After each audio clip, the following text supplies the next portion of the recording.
Hi, welcome.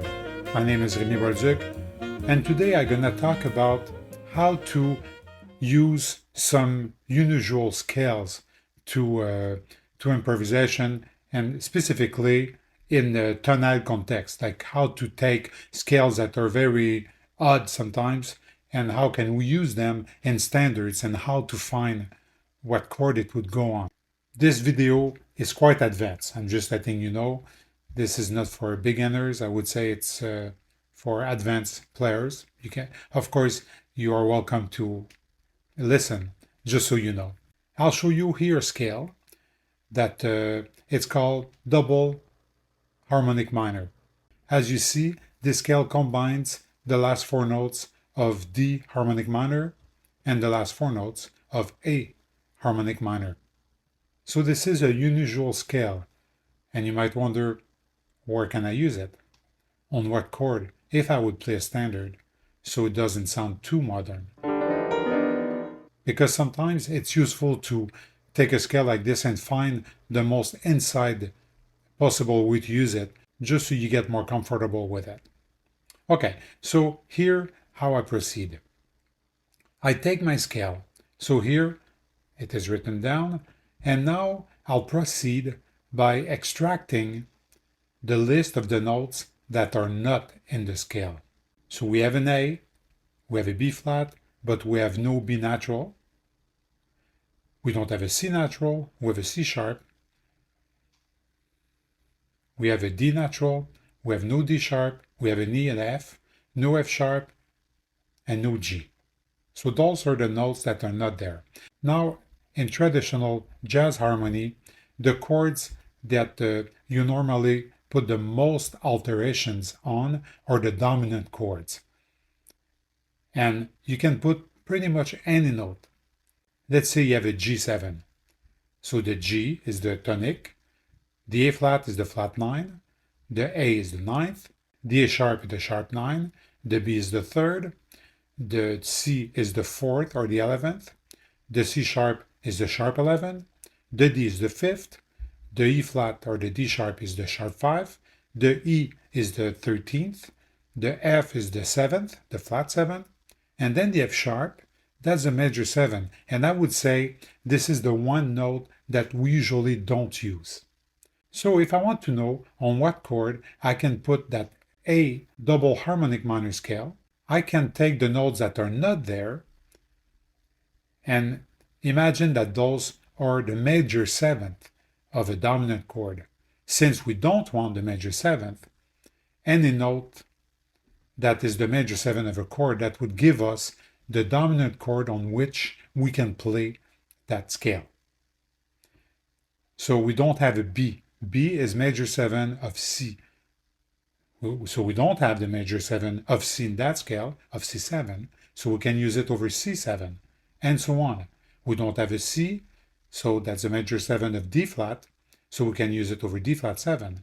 We don't have a D sharp, so we can use it over E7.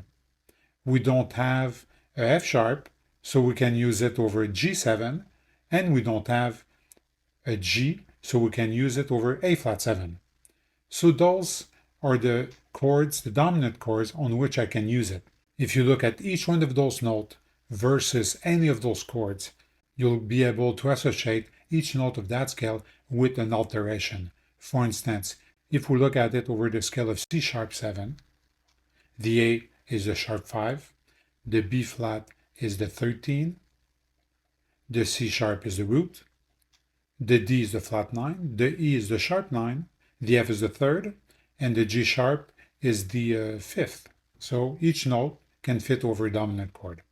So this is step 1. What notes are not there? Associate those notes with the dominant chord. Step 2. Two very important notes in the dominant chord are the third and the seventh. So that's the third and the flat 7. So over G7, the B, the third, and the F, the flat 7, are very important notes.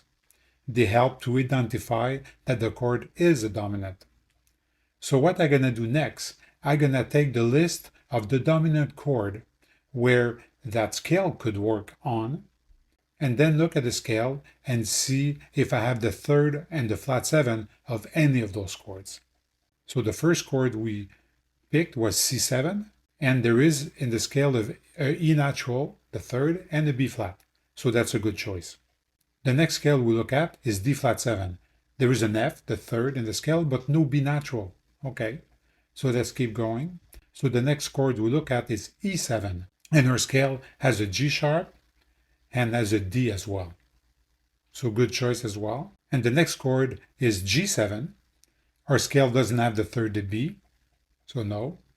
And the next chord is A flat 7, and our scale doesn't have a C. So the two first choices would be either C7 or E7.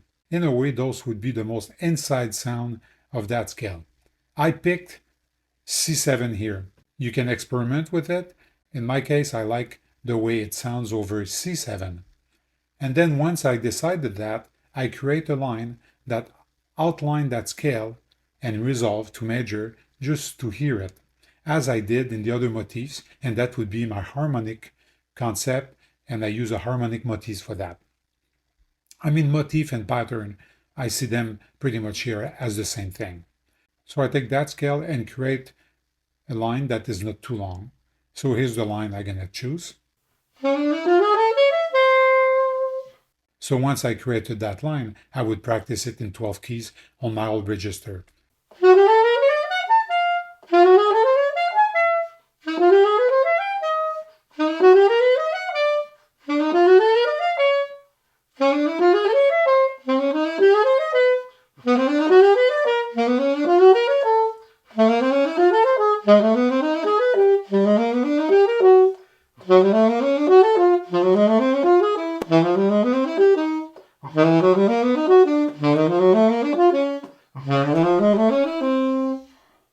And now I take that line and I play it again on those four tunes that I talked about. So, Solar, All the Things You Are, Have You Met Miss Jones, and Cherokee. And let me proceed and play that line that is generated from that scale into those tunes.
So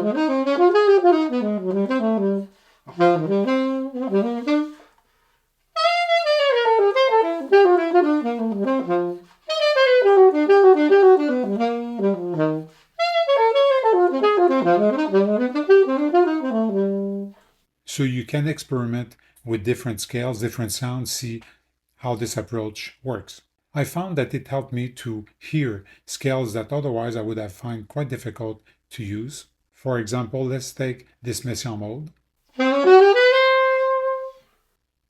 So this mode here, based on symmetry, that's the mode number 5 of Messiaen, and it's based on the symmetry of a tritone, meaning you take the scale starting on C, we take the scale starting on C, we'll go up a semitone to C sharp, and up a major third to F. Then we repeat the same process, a tritone higher than C, so that's F sharp, again a semitone higher G, and then a major third up B, and that's the scale. C, C sharp, F, F sharp, G, and B.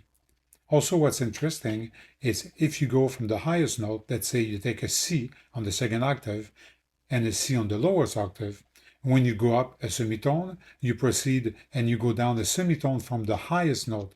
And then from the C sharp in the bottom, you move up a major third to the F. And from the highest B, you go down a major third to the G. And then from the F, you proceed to go up a semitone to F sharp. And from the G, you go down to the F sharp. So as you can see, this scale has the same interval going up than it has going down. So it's symmetrical that way as well, which make it very interesting to explore. I take that scale, I'm looking at all the chords it could be on by looking at what notes are not in the scale. So I have a C, I have a C sharp. I don't have a D, no E flat, no E. Then I have a F, F sharp, a G. No A flat, no A, no B flat. I associate that missing note to a major 7 chord. So I don't have a D, that will be E flat, major 7. Then the next note, E flat, would be a E major 7. The E would be associated with F. And then the next missing note is A flat or G sharp, that goes with A. The A goes with B flat, and the B flat goes with B. So those are the 6 chords when I put them into dominant where that scale could fit on. So I could play that scale either on the E flat 7, on the E7, on the F7, and then also on the A7, B flat 7, and B7. Since the scale is symmetrical in tritone, the chord on which you can play it will also be a tritone apart, where you have E flat 7 and A, E7 and B flat, and F7 and B. Let's find out if we can find the tritone of any of those chords in that scale. So our first chord is E flat 7. So the third of E flat 7 is G, so there is a G in the scale. And the seventh is D flat or C sharp, and there is one as well, so that's a good choice. The E as a G sharp as a third, it's not there. And the F as an A as a third, it's not there. So they would not be my first choice. And then when I go to the other chords, since it is symmetrical, A7, as with E flat 7, would also have a third and a 7. So the third of A7 is C sharp, it's there, and the flat 7 G is there. And the same way, B flat and B would not have the third and 7. So my first choice for that scale would be to play it over E flat 7 and A7. If I look at it, let's say from the perspective of A7, I'm starting on the sharp 9, going to the third, going to the sharp 5, going to the 13, the flat 7, and the natural 9th. So because it is a dominant chord, I can always actually have tensions that I'm used to, since we're used to put so many alterations over dominant chord. So for me, this is a way to hear those scales in different contexts. And again, I would create a line that outline that sound and then learn it in 12 keys and then apply it in different tunes. Okay, so I won't do that one today because otherwise this video going to be too long. But I think you get the ideas. So please, if you have any questions, go ahead, and I'll be happy if you suggest some subject. There are so many things to talk about. I've been talking about harmony, and of course, I've been always exploring rhythms as well. And I'll be happy to share with you some of my ideas. Don't forget, if you haven't done so, to subscribe to the channel and like the video. It's really appreciated. And have a good musical day. Take care. Bye bye.